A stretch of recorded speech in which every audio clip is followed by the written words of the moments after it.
नमस्कार दोस्तों, स्वागत है आपका इस वीडियो में। दोस्तों, अब तक की सबसे बड़ी खबर निकल कर आ रही है कि पवन सिंह की पत्नी ज्योति सिंह पर हो जाता है बहुत बड़ा जानलेवा हमला।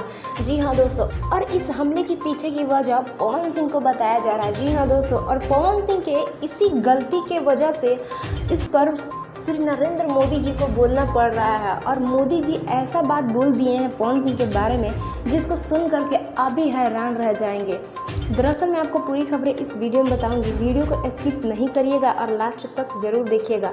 और हाँ दोस्तों, अगर अभी तक आपने हमारे इस चैनल को सब्सक्राइब नहीं किया है तो छोटी सी रिक्वेस्ट है कि सब्सक्राइब कर लीजिए।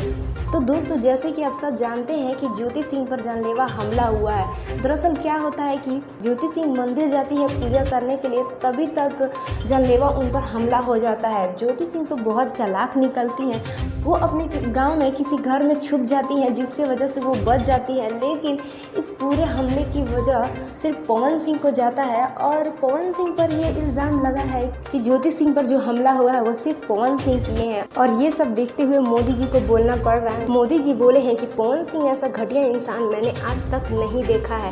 वो किसी भी लड़कियों को नहीं छोड़ता है और देखा जाए तो लड़कियों के साथ तो रहता है, लेकिन उसको अपने लाइफ से हटा देने के लिए पता नहीं क्या क्या चाल चलता है। जी हाँ दोस्तों, ये एक बहुत बड़ी बात कह दी मोदी जी ने। और मोदी जी ने ये भी कहा है कि अगर ज्योति को कुछ भी हुआ तो मैं तुमको नहीं छोड़ूंगा, मैं तुम्हें ऐसी सज़ा दूंगा जो तुम हमेशा याद रखोगे।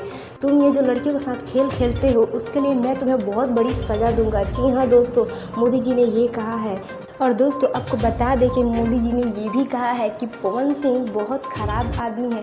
वो लड़कियों का इज्जत करना जानता ही नहीं है और इस बात के लिए उसको सज़ा ज़रूर मिलेगी। जी हाँ दोस्तों, तो दोस्तों आपको क्या लगता है, क्या सच में पवन सिंह ने ऐसा काम किया है या फिर इसके वजह कुछ और है?